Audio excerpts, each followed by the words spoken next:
¿Cómo se comparten? Ahora sí estoy.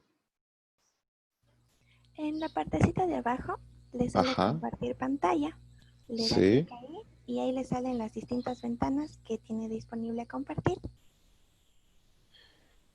pero encuentro la que me dice Google Chrome, Zoom As. A ver, permítame que.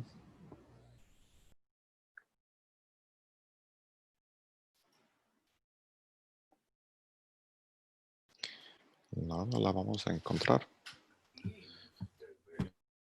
¿Me ayudas un momentico, por favor? Claro, ¿tiene abierto el documento que quiere compartir? Sí, sí, lo tengo abierto. Entonces, mm, dele clic en compartir pantalla y ahí le debe salir en las pequeñas A ventanitas. ver, repetimos, compartir pantalla. Él me Compa- dice desktop, compartir pantalla. Permítame un minutico, ya lo miramos.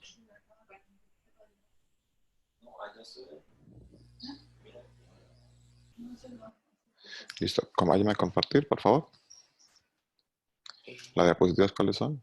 Aquí se me quedó PowerPoint, ¿no? O es desktop. Este es la pantalla general. Para Zoom, diapositivas. diapositivas. No, eso Zoom llegó. ¿Eso son? Ujú. ¿Por qué no compartes la pantalla mejor? La ¿Cómo pantalla se es todo comparte? lo que tú tienes. ¿Y cómo se comparte? Sale ahí un momentico.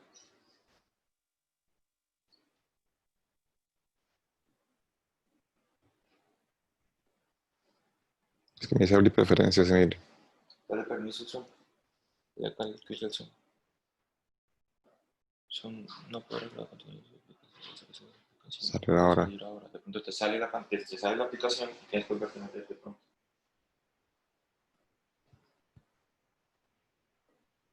Mira las diapositivas.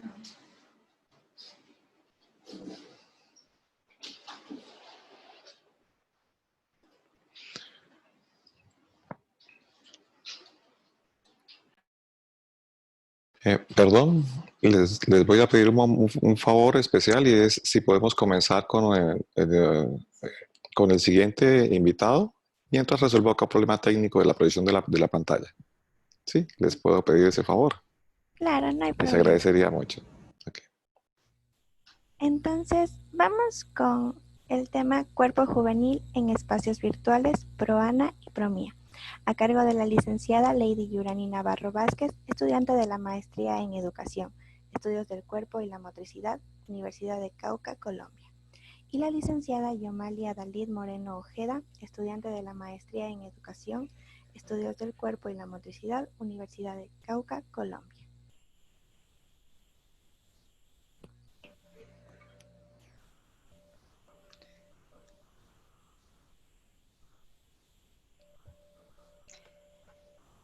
Muy buenos días. Buenos días. Voy a compartir, denme un momentico. ¿Me pueden decir, por favor, si se está viendo la pantalla? Sí, sí se está viendo. Sí.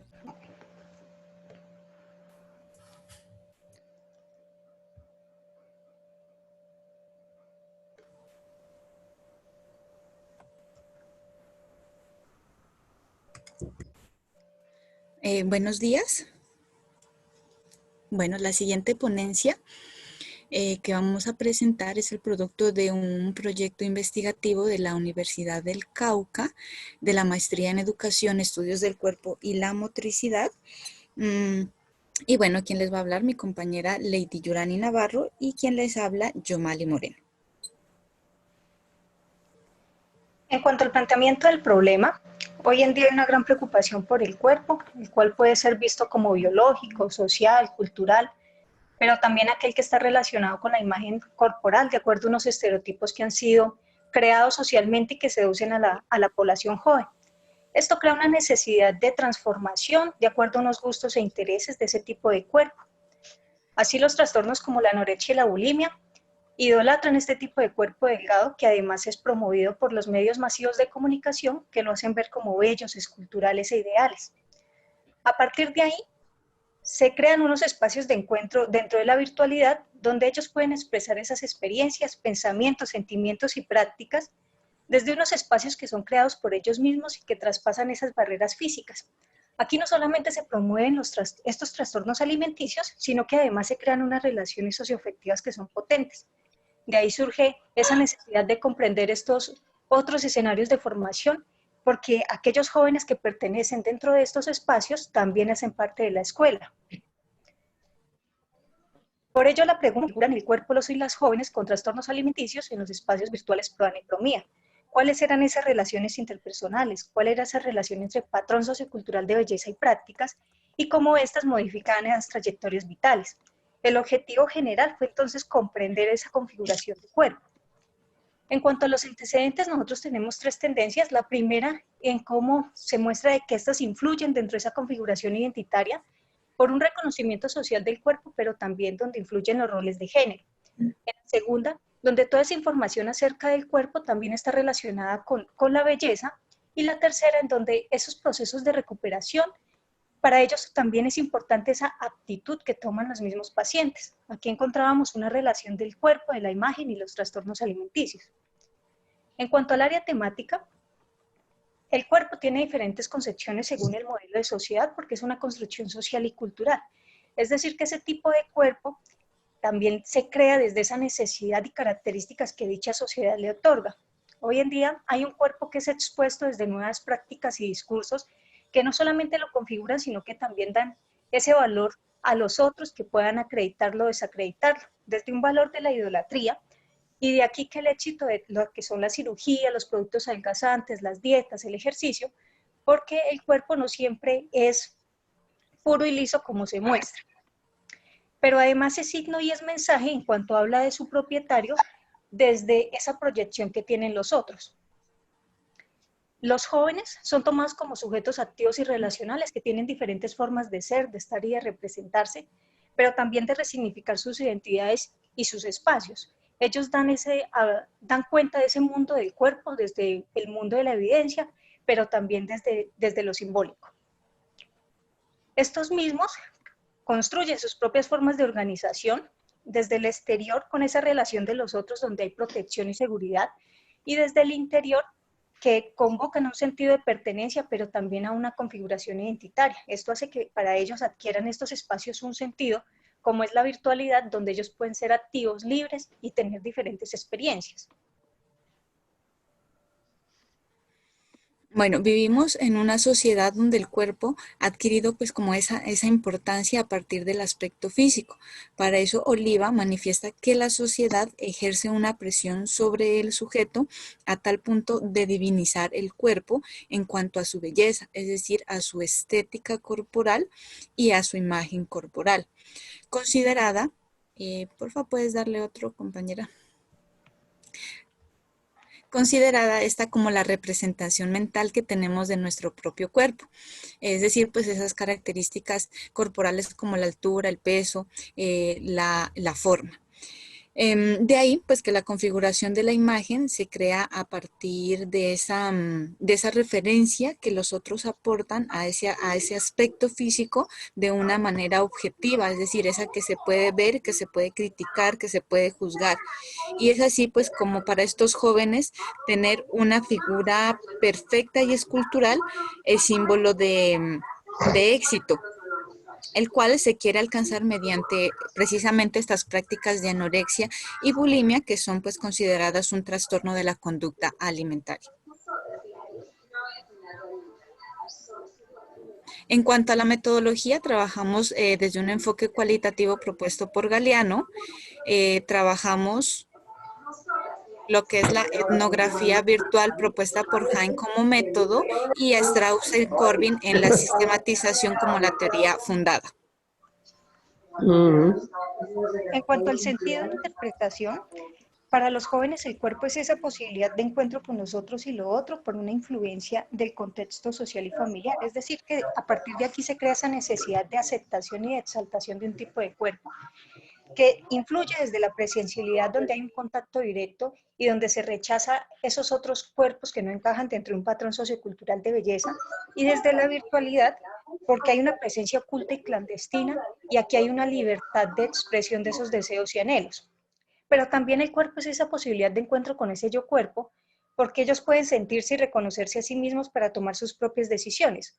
Una de ellas, tomar la anorexia y la bulimia como un estilo de vida, donde hay un cuerpo vivido con dolor desde la insatisfacción, cuando el peso se convierte en un problema de la práctica, porque aquí son las tentaciones, es cuando se tiene ese deseo de comer, cuando se tiene hambre o por los castigos, y el dolor de juzgamiento, donde se habla de esos otros que rechazan al cuerpo gordo, pero también son quienes juzgan las prácticas de anorexia y bulimia.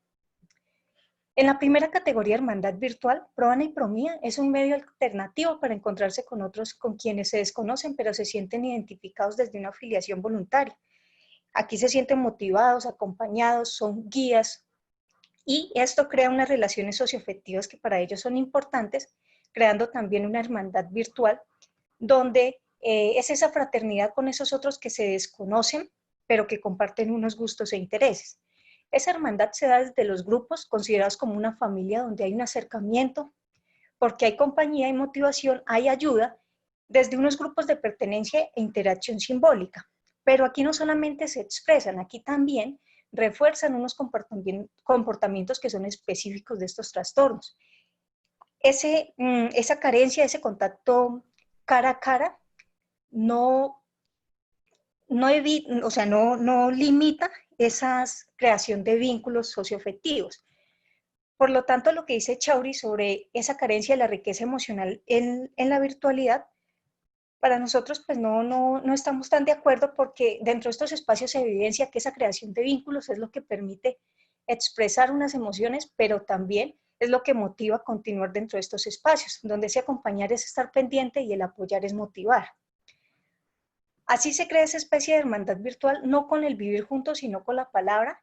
Y aquí ese vivir juntos se da es saber minuto a minuto lo que hace el uno o el otro, independientemente de donde se encuentre. Pero también esa hermandad virtual parte de una elección personal, es decir, que independientemente por el motivo por el cual visiten estos espacios, depende de la persona aplicar o no la información que aquí se encuentra.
¿Sí me escucha?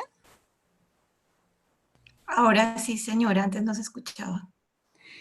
Bueno, repetimos la anterior, por favor, compañera.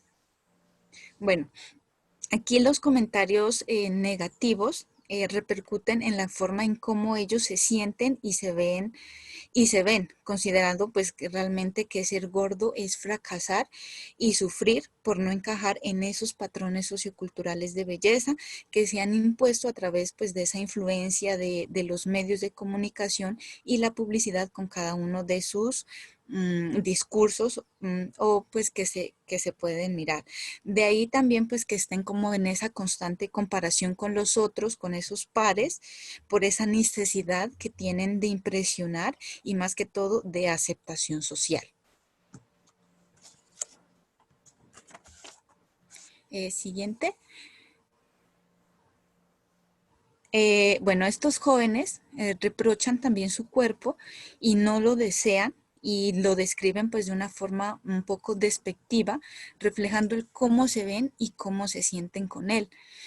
Pues no lo aceptan y no desean tenerlo, ya que les provoca un sufrimiento y un desprecio. De esta forma pues tienen una distorsión de su imagen mental porque solo consideran que ser bello es solamente a través de la delgadez. Las razones por las cuales estos jóvenes consideran que la sociedad rechaza sus prácticas es porque primero consideran que afecta la salud de quienes la realizan. Otra de las razones es que a través del descontrol que algunos de estos jóvenes sufren, sobrepasando sus límites, los lleva a tal punto de la obsesión con perder peso. Entonces, pues digamos que por medio de esta obsesión llegan a tal punto de encontrarse con la muerte. Y otra de las cosas que consideran es que paradójicamente que es la misma sociedad quien se encarga de criticar la gordura, después rechace este tipo de prácticas.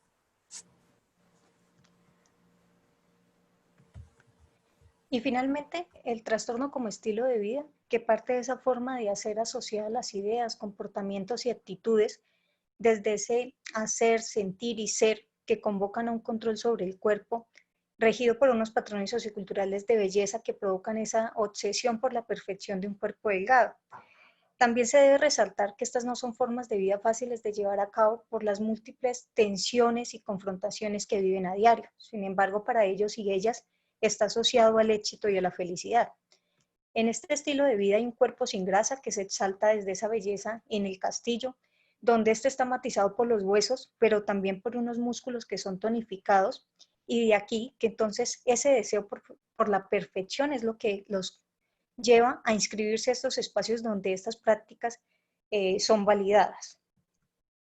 También se requieren unos hábitos como las dietas que están regidas por calorías. Si bien estas no son las causales directas de estos trastornos, su eficacia y su eficiencia pues hace que permanezcan en ellas. El ejercicio que también refuerza una idea de cuerpo delgado, y estos autores resaltan que este es fundamental en el inicio de este trastorno. Esto hace que sea más difícil de reconocerlos porque hoy en día el ejercicio tiene un valor en nuestra sociedad. La práctica de vómito cuando hay atracones o cuando se come, los trucos para engañar, para ocultar o para no comer, y el ayuno que también se utiliza no solamente dentro de estas prácticas, sino que algunos de ellos también se están utilizando por algunos en nuestra sociedad. Aquí se requiere perseverancia y superación en cuanto este es ese refugio y soluciona su problema de peso. Toro 2008 habla de que no hay una conciencia de la enfermedad. Dentro de estos espacios se reconoce que ellos lo reconocen como unos trastornos alimenticios. Sin embargo, por difícil que sea, desean continuar dentro de este estilo de vida, como es llamado, porque es lo que los conllevará a ser felices. Aquí hay un dolor vivido cuando se tiene hambre, porque es un dolor que es profundo y hay una depresión. En el momento de comer, porque hay un repudio y un rechazo hacia sí mismo, y aquí se originan esas violencia autoinfligida por medio de unas estrategias de control. Y el dolor por la insatisfacción, por no alcanzar esa imagen deseada y cuando el peso se convierte en un problema, convirtiéndose en ese trastorno. Aquí existen diferentes dolores que se encuentran, se mezclan, que no son los mismos, pero que todos estos son reflejados por medio de estos espacios que son construidos por ellos mismos. Y bueno, entonces se concluye que el cuerpo de los y las jóvenes con trastornos alimenticios en los espacios virtuales ProAna y ProMía se configura a partir de 3 puntos. El primero, el discurso, en los cuales, digamos que en estas plataformas o en estos grupos se alimentan no solo de esas sugerencias, de esos consejos, de esas recomendaciones, de esas ayudas, de esas motivaciones que se dan a través de la imagen, de la palabra, de los audios, sino que también en los cuales ellos pueden compartir o se encuentran con esas ideas similares, en los cuales pues se presentan múltiples situaciones y se dan también múltiples formas en las cuales ellos se encuentran con ese otro. ¿A través de qué? Del segundo punto, que sería las relaciones interpersonales que se tejen entre los jóvenes en estos espacios virtuales, creando así pues un gran tejido comunicativo en esa cultura juvenil que traspasa de lo presencial a la virtualidad a través de una afiliación voluntaria y de una permanencia voluntaria en estos grupos, en los cuales se ayudan a tal punto de considerarse una familia, así digamos que no se conozcan de forma física, no se conozcan con ese cara a cara. El otro, el sentido pues que se les da a las prácticas, estos jóvenes le han otorgado pues ese gran sentido que es un estilo de vida, pues en la medida en que asumen como cada reto para hacerlo y apropiarlo como parte de su vida, en el cual digamos que dejan atrás como esas humillaciones, ese pasado bastante humillativo y de sufrimiento, de un tipo de sufrimiento, y se dedican como a este estilo de vida que cada uno decidió tomar y que entiende y comprende que es difícil, pero que es una decisión que han decidido porque consideran que es el camino que los va a llevar a ese éxito, a esa felicidad. Entonces, estas tres categorías se asumen desde el punto en que se proclama el cuerpo delgado, en este caso en extremo, que desean que sea modificado a través de diferentes métodos, que es modificado a través de diferentes métodos y provocan pues esos cambios corporales que tanto desean, que tanto anhelan, pero en tiempos mínimos. Es decir, la delgadez en extrema, pero en tiempos mínimos. Bueno, y finalmente, pues tenemos algunas de las referencias bibliográficas sobre las cuales se basa este proyecto. Muchísimas gracias. Muchas gracias a ustedes, licenciada Lady y licenciada Yamali. Tal vez el doctor Félix estará listo. Sí, claro que sí. Ya estamos listos. Ya estamos listos, claro que sí. Bueno, les pedimos disculpas por la interrupción inicial. Les agradezco mucho a las compañeras que acaban también de exponer. Y creo que en la misma línea de, bueno, estas de cuerpo, aquí estamos trabajando sobre justamente nuestra ponencia o nuestro trabajo de investigación que circula alrededor de los jóvenes universitarios de Cúcuta y sus imaginarios de nación desde las telenovelas colombianas.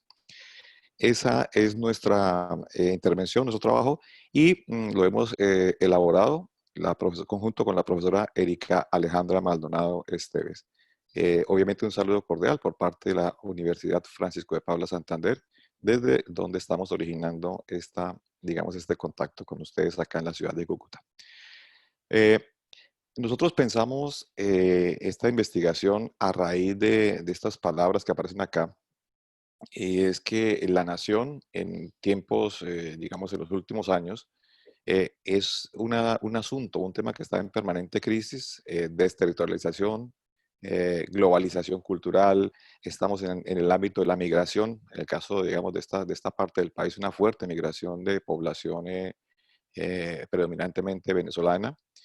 También la influencia de los medios de comunicación, de cómo cuentan las historias, cómo son asumidas esas historias por los jóvenes universitarios, cómo van cambiando y cómo se van construyendo imaginarios, y a partir de ahí cómo se construye una mirada educomunicativa en torno a un tema particular como el de frontera que afecta fuertemente a esta región del país.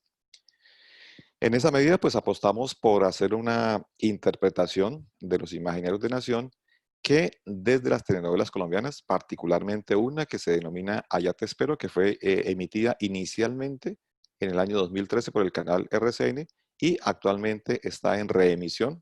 Es una telenovela que cuenta una historia muy interesante acerca de la migración de colombianos hacia Estados Unidos para cumplir el sueño americano. Y básicamente es como desde esas telenovelas los jóvenes han construido imaginarios, y sobre todo imaginarios de su país, imaginarios particularmente de su nación. En esa medida, entonces, vamos, y como estamos hablando de telenovelas, vamos a permitirnos utilizar una especie como de 3 momentos, quizás como 3 secuencias o 3 capítulos de telenovela para poder contarles este ejercicio de investigación que realizamos y básicamente a dónde apunta. Entonces, hay un momento inicial que hemos denominado la trama. La trama tiene mucho que ver con los conceptos y las categorías que utilizamos para este ejercicio de investigación sobre imaginarios de nación. Entonces, ¿cómo se configuraron esos conceptos y esas categorías? En una primera instancia aparece la categoría de nación, entendida como una comunidad políticamente imaginada, como inherentemente limitada y soberana, tal como lo planteaba Anderson ya hace algunos años. Y otra mirada tiene que ver con la nación entendida como una sociedad en sus relaciones de interés, de competiciones, digamos, de grupos políticos que están en permanentes rivalidades, incluso de ambiciones, de conflictos sociales, de conflictos políticos, de conflictos económicos, pero también es una comunidad identitaria. Y aquí se entiende entonces también desde el punto de vista moral como un asunto identitario, una comunidad de actitudes, una comunidad de reacciones frente casi siempre a un extranjero, y a un extranjero que en algunos casos es considerado un enemigo. Por eso entonces los territorios se configuran de esa manera. Una segunda categoría que trabajamos, y obviamente este es un encuentro de imaginarios, y aquí pues nos atrevimos a plantear un reflejo, una perspectiva, es cómo concebimos los imaginarios sociales, en este caso, digamos, de los jóvenes de Cúcuta y sus ideas, sus imaginarios de nación. Los concebimos como el complejo repertorio de sentidos que permiten indagar por el significado de ciertos comportamientos sociales. Aquí trabajamos algunos componentes de Castoriadis y unos componentes de Baxo. Y trabajamos esos significados de esos comportamientos para interpretarlos como tales y para comprender valoraciones ideológicas y culturales específicas de una comunidad. De allí que a partir de los imaginarios sociales, esas comunidades pueden tomar decisiones, manejan unas valoraciones, manejan unas simbologías muy particulares, unas ideologías muy particulares acerca de su entorno y de su realidad. Enseguida trabajamos la tercera categoría, que es la de telenovela. Y aquí nos apoyamos en un trabajo de investigación, digamos, de un investigador fuerte que es Jesús Martín Barbero, que hizo todo sobre los años 80, 90, hizo un trabajo interesante sobre telenovelas. Y básicamente aquí la asumimos como un texto dramático audiovisual que pone en escena el relato de ficción. ¿Y cómo es ese relato cómo se desarrolla? Pues alrededor de un conflicto en donde el núcleo familiar es de vital importancia, las relaciones amorosas también son bastante vitales, y justamente a raíz de eso se da una tensión amor, desamor, pobreza, riqueza, maldad, bondad, que es muy clave en el fenómeno de las telenovelas. Y aquí hay que hacer una diferenciación fuerte entre telenovela y serie de televisión. ¿Por qué? Porque la telenovela tiene unas particularidades que están rodeando mucho al concepto de amor, desamor, pobreza, riqueza, que a veces las actuales series, que es otro formato televisivo, no responden a esa categoría. Entonces, ahí entendemos la telenovela como ese componente particular. Un segundo momento o un segundo capítulo de esta telenovela o de esta ponencia sería hablar del punto de giro. El punto de giro es ese elemento que permite que la historia cambie radicalmente para que tenga sentido y para que amerite ser vista. Luego entonces, aquí que trabajamos en términos del punto de giro, básicamente los resultados y la discusión que se dio a la luz de la investigación que se hizo. Y esos resultados y esa discusión es básicamente pensar la telenovela colombiana y los imaginarios de nación.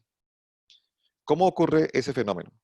Aquí entonces encontramos en el desarrollo del trabajo grandes categorías, como fueron imaginarios de nación, que es la gruesa, ligados a la telenovela, y de ahí se desprenden 3 elementos claves.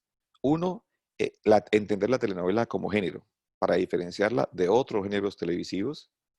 Una segunda parte que tiene que ver con entender la colombianidad, cómo va surgiendo en esos discursos de los estudiantes universitarios la colombianidad. Y finalmente, un elemento clave es cómo aparece la región en la telenovela. Aquí entonces empecemos a desglosarlos uno por uno. Miremos la telenovela como género televisivo. Aquí básicamente decían los estudiantes que estuvimos trabajando con ellos, decían que los colombianos no tienen memoria histórica y por eso olvidan todo muy rápidamente y entonces, decía un estudiante, tienen que contarle esas historias, tienen que contarle la historia de su país a través de las telenovelas. Historias, historia de vida, historia de la vida cotidiana.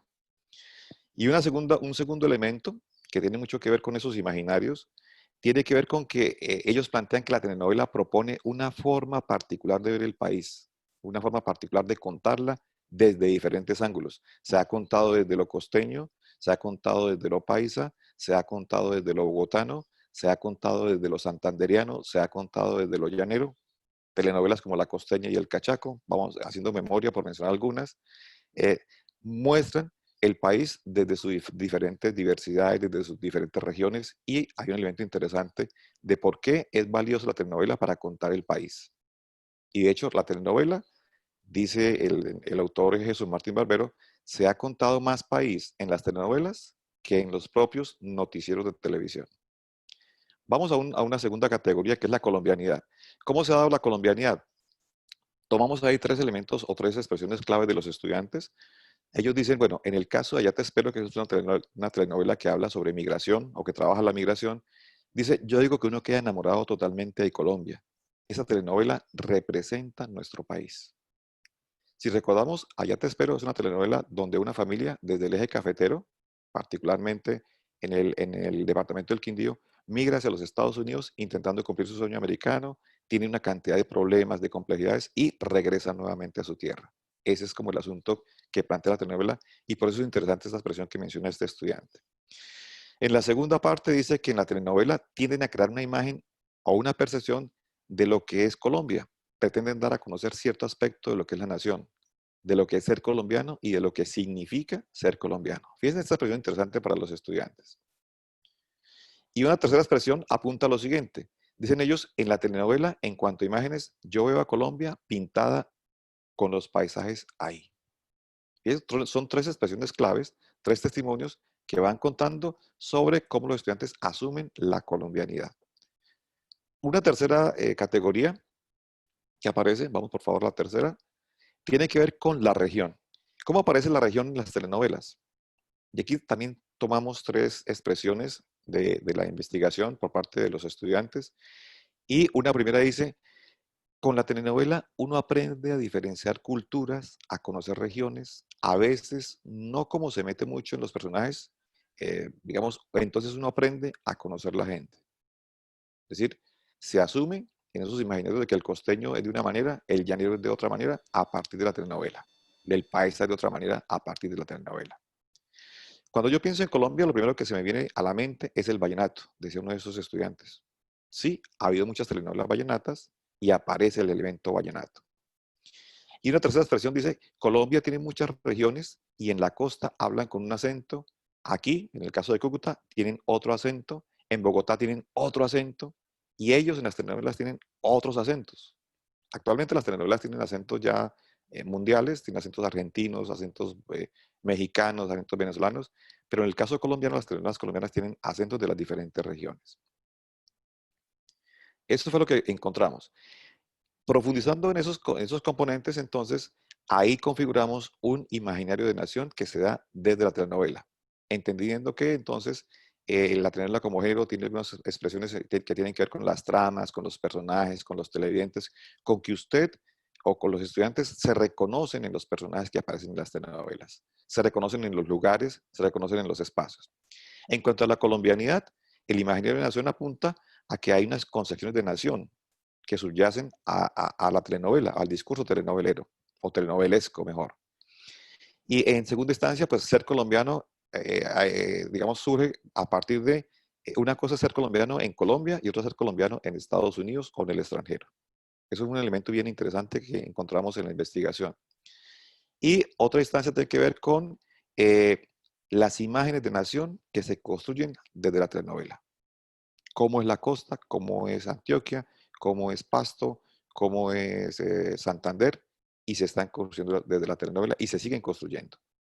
Y en cuanto a la región, pues básicamente se apunta a cómo esos imaginarios van describiendo en el discurso de los estudiantes, en lo que ellos van testimoniando en la investigación, a lo que tiene que ver con el vestuario, con el lenguaje sonoro, con los estereotipos. Ese estereotipo de que el santandereano es disgustado, que habla duro, que el paisa es bueno para los negocios, que el costeño es relajado. Es decir, esos imaginarios, esos estereotipos se van configurando y se van construyendo fuertemente entre los estudiantes que fueron investigados. Y también un elemento clave, la religiosidad y las creencias. Y finalmente un punto interesante, también en esos imaginarios aparece la gastronomía. La bandeja paisa, la arepa costeña, bueno, el patacón, algunos elementos claves que son reflejados en la telenovela. Y llegamos al punto final, que fue el desenlace. El desenlace, ¿cómo fueron las conclusiones de esta investigación? Básicamente hay dos preguntas claves para trabajar este componente. Uno, ¿la telenovela como género televisivo es un lugar para imaginar la nación? Aquí la respuesta es sí. Sí, porque los estudiantes imaginan la nación a partir de lo que ven en la telenovela. La imaginan, la construyen. Es más, cuando van de un lugar, de una región a otra, esperan que la gente con la que se encuentran hablen como hablan en las telenovelas. Otro elemento, la colombianidad permite generar imaginarios de nación desde la telenovela. También aquí la respuesta es sí, desde la investigación que se hizo. ¿Por qué? Porque lo colombiano se configura en la telenovela, se legitima y se va adoptando por parte de quienes ven y consumen esas telenovelas. Aquí entonces dos elementos claves. La nación es concebida entonces por los jóvenes universitarios como una invención, una creación propia del mundo de los adultos. Esto fue muy interesante en lo que encontramos. Los muchachos estudiantes universitarios dicen es que el concepto de nación es una cosa a lo que ustedes se imaginan, señores adultos, ustedes que son los profesores, los que tienen una noción de nación distinta. Para nosotros la nación es bien, bien diferente a la que es para ustedes. Otro componente que plantean ellos es que la nación que pasa por la telenovela colombiana está relacionada con la ficción, no entendida como algo falso, como algo mentiroso, sino como una realidad construida por los jóvenes. Y aquí hay un elemento interesante, una realidad ficcional. Aquí parece una especie como de oxímoron, o sea, una contradicción, una realidad ficcional, pero sí, esa es una realidad ficcional que se construye en el discurso y se legitima en el discurso de esos jóvenes estudiantes. También se refleja como una tensión política, una tensión económica, una tensión cultural, la nación. ¿Por qué? Porque es una tensión entre la homogeneidad y la heterogeneidad. Una confrontación permanente entre lo nacional, lo colombiano, y lo regional, que es bien distinto. Entonces, entre lo homogéneo y lo heterogéneo. ¿Y eso cómo se manifiesta? Se manifiesta en imaginarios ligados a la forma de vestir, la música, la oralidad, los modos de ser, la religiosidad, la gastronomía, que a veces hacen que incluso en la parte lingüística, cuando vamos a conversar con alguien de otra región, a veces no nos entendemos o nos malentendemos hablando español, hablando el mismo español, pero es un español adaptado a la idiosincrasia regional. Los jóvenes también dejan entrever la nación como una creación que se imagina y se reimagina en su propia historicidad. Básicamente que es recreada por los medios en general y por la telenovela en particular. Es decir, la telenovela recrea las historias, recrea la nación. Y cuando hablamos de recrear, es volver a crear, volver a darle un significado a partir de lo que aparece en las pantallas y lo que aparece en los relatos de la telenovela. Y finalmente, podemos decir que entonces pasa más país, pasan más Colombias por las telenovelas que por los noticieros de televisión, en términos de la realidad. La realidad ha sido contada, la realidad colombiana ha sido contada mucho más en las telenovelas que en los noticieros de televisión. Y por eso podemos decir, un poco parafraseando lo que decía Jesús Martín Barbero, que Colombia es un país de países, es un país de regiones y por lo tanto es un país de telenovela. Con eso les agradecemos por el tiempo, por habernos escuchado. Muchas gracias y finalizamos nuestra ponencia y nuestra participación. Muchas gracias, doctor.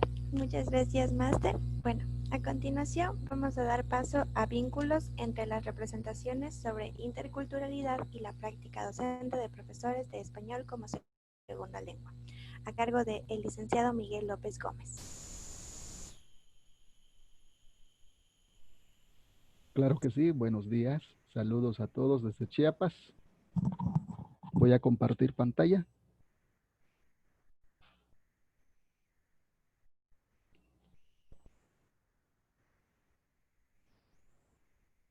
Me avisan por favor si pueden visualizar la pantalla. Sí, ya se está cargando. Muy bien, gracias.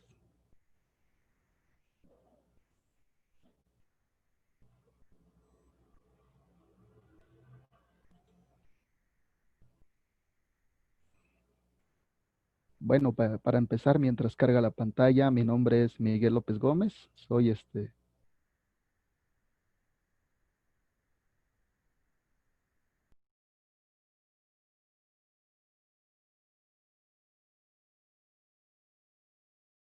Chiapas. ¿Sí me escuchan? Sí,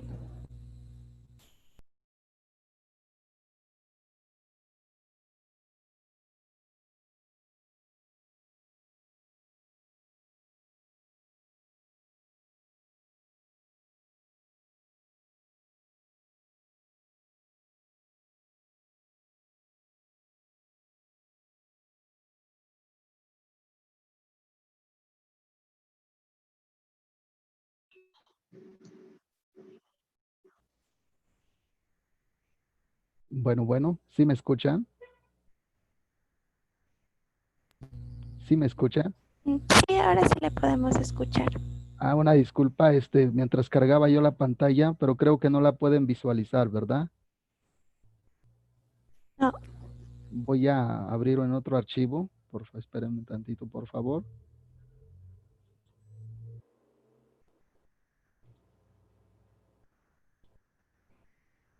Mientras busco el archivo, le empiezo le, ahorita estoy trabajando actualmente en una escuela primaria indígena. Justamente mi perfil es docente en contextos bilingües. Mi nombre es Miguel López Gómez y pues actualmente estamos trabajando en una investigación con el doctor Óscar Gustavo Chanona Pérez. Soy hablante de una lengua indígena que se llama Chol, aquí en la parte norte de Chiapas, México. Espérame tantito, y ya está aquí.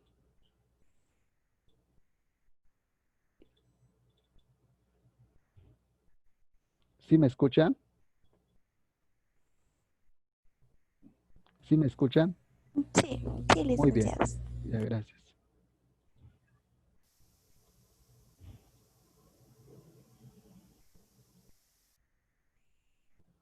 ¿Me pueden habilitar la pantalla, por favor, para compartir pantalla?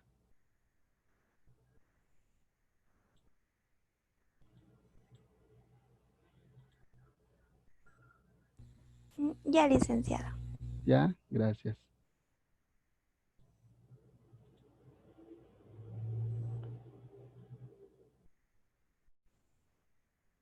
Eh, ¿Dónde está?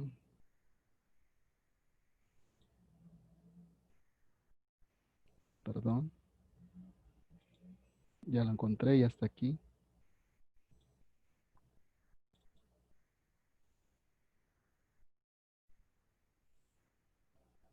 ¿Ya pueden visualizar la pantalla?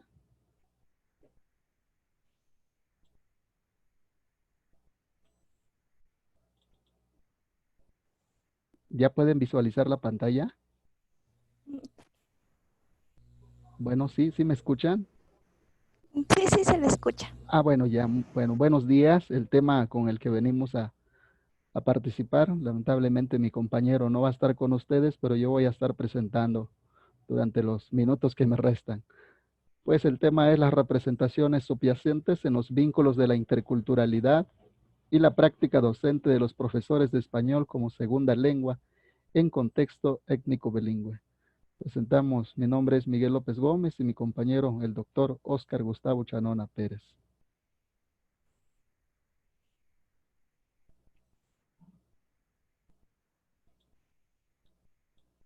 En resumen, podemos decir que esta parte de la investigación se enfoca a entender las relaciones que existen entre las representaciones sociales sobre la interculturalidad y la práctica docente de los profesores que enseñan español como segunda lengua en contexto étnico bilingüe. Las clases como español se presentan como un espacio donde se encuentra la cultura del aprendiente y la cultura mexicana dominante, en este caso el español. Sin embargo, en muchas veces se le da énfasis el español en las aulas porque pues es la lengua oficial mayoritaria, olvidando que la lengua y la cultura de los niños choles también son importantes. Por ello nos interesó indagar si los profesores de educación primaria tomamos en cuenta la lengua y la cultura de los niños a la hora de enseñar español. Pues por ello también aquí vamos a compartir más adelantito nuestros hallazgos que buenamente se hizo en la investigación.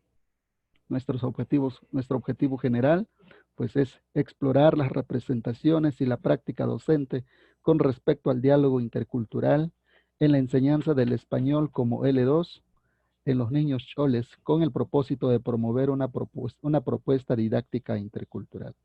Y nuestro objetivo específico es indagar las representaciones de los docentes con respecto al diálogo intercultural dentro en contexto social étnico bilingüe. A las preguntas que nos llevó, ¿cómo representan el diálogo intercultural los profesores dentro de la escuela bilingüe para niños de la cultura chol? Tenemos nuestras representaciones, nuestros referentes teóricos, perdón, pues donde vamos a abarcar varias dimensiones y quiero ser breve en esta parte para que pues no pasemos en el tiempo. Pues tenemos aquí a Gers, donde denota que la cultura pues son esas significaciones, son esos símbolos, esos sistemas de concepciones heredadas, donde pues se dan también en formas, de formas simbólicas por medio de los cuales los hombres se comunican, se interactúan y desarrollan su conocimiento y sus actitudes frente a la vida. Esto es lo que nos dice Geertz. También encontramos allí a Rizzo y a Walsh, donde pues en esta parte interculturalidad, donde la interacción es con lo diferente, con lo desconocido, con el otro y con todo aquello que se objetiva, sobre todo que se percibe como lo distinto, sea cual sea el motivo de distinción. Eso es lo que nos dice Walsh, Rizzo, 2002-2013, donde esta parte intercultural es el diálogo, ¿verdad? Es con aquello que desconocemos, es con aquello que es diferente a la mía, diferente a mi cultura. Y también pues tenemos aquí a la lengua materna como base importante también de nuestra investigación. Pues la lengua materna es aquello que se adquiere en un ámbito natural, sin aislar los elementos lingüísticos de su contexto. Es desde que nacemos, desde que estamos en la vientre de nuestra madre, pues es esa lengua que nosotros empezamos a aprender, ¿verdad? Mientras que la L2, pues es algo que se va aprendiendo, es algo que está en contacto desde niños y que suele dar como un resultado de poco manejo. Esto comúnmente lo podemos ver en las comunidades indígenas, principalmente aquí en Chiapas, donde el chol es la cultura 1 y el español como L2. Los niños al entrar en la escuela primaria tienen ciertas dificultades de comunicarse con sus docentes. Comúnmente los maestros que llegan en las comunidades, pues tienen problemas, o sea, que no dominen la lengua materna de los niños y al estar en los primeros años escolares, los niños tienen muchos problemas de comunicación. Y pues también hablando de las representaciones, pues son todos estos conjuntos de conceptos, enunciados, explicaciones originados de la vida diaria en el curso de las comunidades interindividuales. Nuestra metodología, pues vamos a trabajar con el paradigma cualitativo, lo que pues estudia lo que son las ciencias humanas, que entiende el contexto a las personas, en este caso lo que dice Quesedo y Castaño 2002. También está orientado a la investigación-acción, pues donde se busca la transformación del docente, sobre todo mi práctica docente, para poder reflexionar el trabajo intelectual en el análisis de las experiencias.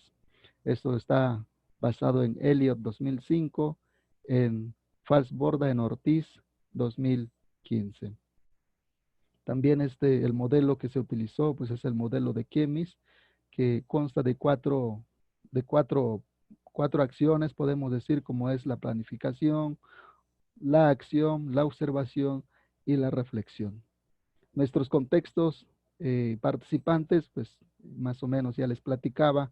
El contexto es una escuela primaria rural monolingüe, se llama Eva Sámano de López Mateos, que se encuentra ubicada en la localidad Zenobio Aguilar, municipio de Salto de Agua, Chiapas.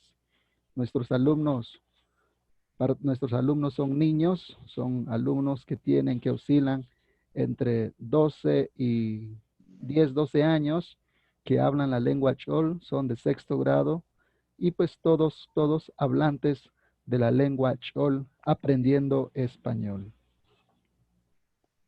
Los momentos de investigación que se utilizó es la reflexión, es la planificación, es la acción y es la observación. Se trabajó en 2 momentos, en 2 ciclos.